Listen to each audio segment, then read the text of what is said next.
നമുക്കറിയാം, തുടക്കത്തിൽ സൂചിപ്പിച്ചതുപോലെ തന്നെ ഇന്ന് ലോക പരിസ്ഥിതി ദിനമാണല്ലോ. അപ്പോൾ LDF സ്ഥാനാർത്ഥിയായ M സ്വരാജിന്റെ, അതായത് അദ്ദേഹം ഒരു നല്ല വായനക്കാരനാണ്, പ്രാസംഗികനാണ് എന്നൊക്കെ നമുക്ക് അറിയാവുന്ന കാര്യമാണ്, എഴുത്തുകാരനാണ് എന്നൊക്കെ. അപ്പോൾ ഈ പരിസ്ഥിതി ദിനത്തിൽ അദ്ദേഹത്തിന്റെ മറ്റൊരു മുഖമാണ് ജനങ്ങളിലേക്ക് എത്തുന്നത് എന്നുള്ളതാണ്. പുസ്തകങ്ങളെ പോലെ തന്നെ മരങ്ങളെയും സ്നേഹിക്കുന്ന സ്വരാജ് വീടിന് സമീപമുള്ള 18 സെന്റിൽ വ്യത്യസ്തമായ കാർഷിക വിളകൾ നട്ടുവളർത്തുന്നുണ്ട്. വളർത്തിയാൽ വധശിക്ഷ വരെ ലഭിക്കാമായിരുന്ന വൃക്ഷങ്ങൾ വരെ സ്വരാജിന്റെ ശേഖരത്തിലുണ്ട് കേട്ടോ. അപ്പോൾ ആ സ്വരാജിന്റെ തോട്ടം ഒന്ന് കണ്ടിട്ട് വന്നാലോ? സുഗന്ധം വരും എന്നാണ് ഒരു വിശ്വാസം. അത് ഇതിലുണ്ടായിട്ട് നമുക്ക് കഴിച്ചു നോക്കിയാൽ മാത്രമേ സത്യമാണെന്ന് പറയാൻ പറ്റുള്ളൂ. അത്രമാത്രം വിശിഷ്ടമാണെന്ന് കരുതപ്പെട്ടതുകൊണ്ട് ഇത് രാജാക്കന്മാർക്കും റാണിമാർക്കും ഒക്കെ മാത്രമേ ഉപയോഗിക്കാൻ സ്വാതന്ത്ര്യം ഉണ്ടായിരുന്നു. അപ്പൊ ഇത് ഏതെങ്കിലും ഒരു സാധാരണക്കാരൻ വെച്ചുപിടിപ്പിച്ചു കഴിഞ്ഞാൽ അയാളെ കൊന്നുകളയുക എന്നുള്ളതായിരുന്നു. അതിന്റെ പിന്നിൽ ഈ സ്വേച്ഛാധികാര വാഴ്ചയുടെ ഒരു അധികാര പ്രമത്തതയുടെ ഒരു ആശയം കൂടി വരുന്നുണ്ട്.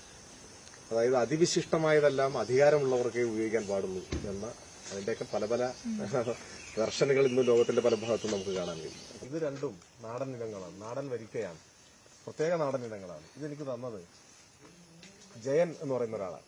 അയാളെ നിങ്ങൾ പറ്റുമെങ്കിൽ ഒന്ന് പോയി കാണാം. പ്ലാവ് ജയൻ എന്ന് പറയും, കേട്ടിട്ടുണ്ടോ അങ്ങനത്തെ പേര്?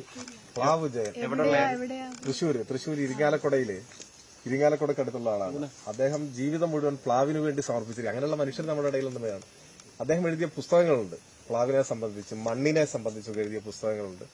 അദ്ദേഹം ജീവിതം മുഴുവൻ പ്ലാവ് വെച്ചുപിടിപ്പിക്കുന്നതിന് വേണ്ടി സമർപ്പിച്ചിട്ടുള്ള ഒരു മനുഷ്യനാണ്. അദ്ദേഹം പ്ലാവ് ഗ്രാമങ്ങളൊക്കെ ഉണ്ടാക്കിയിട്ടുണ്ട്. കാരണം അദ്ദേഹത്തിന് ഇങ്ങനെ വിട്ടുകിട്ടുന്ന സ്ഥലങ്ങളിലൊക്കെ വിവിധ ഇനത്തിൽ, അദ്ദേഹം നാടൻ മാത്രമേ, ഇതിനോടൊന്നും അദ്ദേഹത്തിന് യോജിപ്പുണ്ടാവില്ല. അദ്ദേഹം നാടൻ പ്ലാവിനങ്ങൾ മാത്രം അതിന്റെ വിത്തുകൾ സംരക്ഷിച്ച് അത് നട്ടു വളർത്തി അങ്ങനെ ഒരു നിഷ്കാമ കർമ്മം നടത്തുന്ന ഒരാളാണ് ജയൻ. അപ്പോൾ അദ്ദേഹത്തിന്റെ ഒരു സ്നേഹിതനാണ്. അദ്ദേഹം തന്ന മൂന്നെണ്ണം ഉണ്ടായിരുന്നു. ഒന്ന് ബക്കാറിയ കോട്ടലൻസിസ് എന്ന് പറയും അതിന്റെ സയന്റിഫിക് നെയിം. ബക്കാറിയ കോട്ടലൻസിസ് എന്ന് പറഞ്ഞാൽ ഇത് കാട്ടിലുണ്ടാവുന്ന സാധനം. ഞങ്ങളെ കുട്ടിക്കാലത്തൊക്കെ നമ്മൾ വനാതിർത്തിയോട് ചേർന്നവരാണല്ലോ. ഞങ്ങള് കാട്ടില് ധാരാളമായിട്ട് പോവായിരുന്നു. അപ്പൊ കാട്ടിൽ നിന്നാണ് ഇത് പറിച്ച് കഴിച്ചിട്ടുള്ളത്. സത്യത്തിൽ ഇത് കുരങ്ങും കരടിയും അങ്ങനെയുള്ള വന്യമൃഗങ്ങളൊക്കെ ഭക്ഷണമാക്കുന്നത്. പക്ഷെ മനുഷ്യർക്ക് കഴിക്കാൻ ഒരു കുഴപ്പമില്ല. ഈ മാംഗോസ്റ്റിനോടൊക്കെ സാദൃശ്യമുള്ള അത്രയും വരത്താണ്. നിങ്ങൾ മൂട്ടിപ്പഴം എന്നൊക്കെ അടിച്ചു വയ്ക്കാൻ ചിലപ്പോൾ കിട്ടുന്നുണ്ട്. അതുകൊണ്ടാണ് ഇതിന്റെ ചുവട്ടിൽ തന്നെ ഇത് ഉണ്ടാവും. അതാണ് ഈ തടിയോട് ചേർന്ന് ഇതുണ്ടാവും. അതിവിശിഷ്ടമായിട്ടുള്ളതാണ്. അപ്പൊ ഇത്ര വലിപ്പം ഉണ്ടാവും. അല്ല, വലുതാവും, മരമാവും, കുറെ കൂടി വലുതാവും. ഇതിന്റെ അടിഭാഗത്താണ് ഇതിന്റെ തടിയിൽ ഇങ്ങനെ മറ്റേ എന്താ പറയാ, ഓരോ ഞെട്ടില് നിറയെ കായ്കൾ ഉണ്ടായിട്ട് കിടക്കുന്ന ഒരിതാണ്. അങ്ങനത്തെ ഒരു ഇതാണ്. അത് പൊട്ടിച്ചിട്ട് അതിന്റെ ഉള്ളിലെ മാംസമായ ഭാഗം ഭക്ഷിക്കണം. ഇത് മാംഗോസ്റ്റിനാട്ടോ, വൈക്കം മുഹമ്മദ് ബഷീറിന്റെ മാംഗോസ്റ്റിൻ കേട്ടിട്ടുണ്ട്. മാംഗോസ്റ്റിൻ അവിടെ വേറെ ഒന്നും കൂടി. ഇത് എനിക്ക് നമ്മുടെ ഇടുക്കി കരിമണ്ണൂരുള്ള ഒരു കുഞ്ഞുമോൻ എന്ന് പറഞ്ഞ ഒരാളുണ്ട്. അദ്ദേഹത്തൊക്കെ പോയി കാണേണ്ടതാണ്. അദ്ദേഹമാണ് കോശേരി എന്ന് പറഞ്ഞൊരു പ്രത്യേക ഇനം മാവ്. അദ്ദേഹത്തിന്റെ അവിടെ മാത്രമേ ഉള്ളൂ കേരളത്തിൽ. ഇപ്പൊ എല്ലായിടത്തും ഉണ്ട്.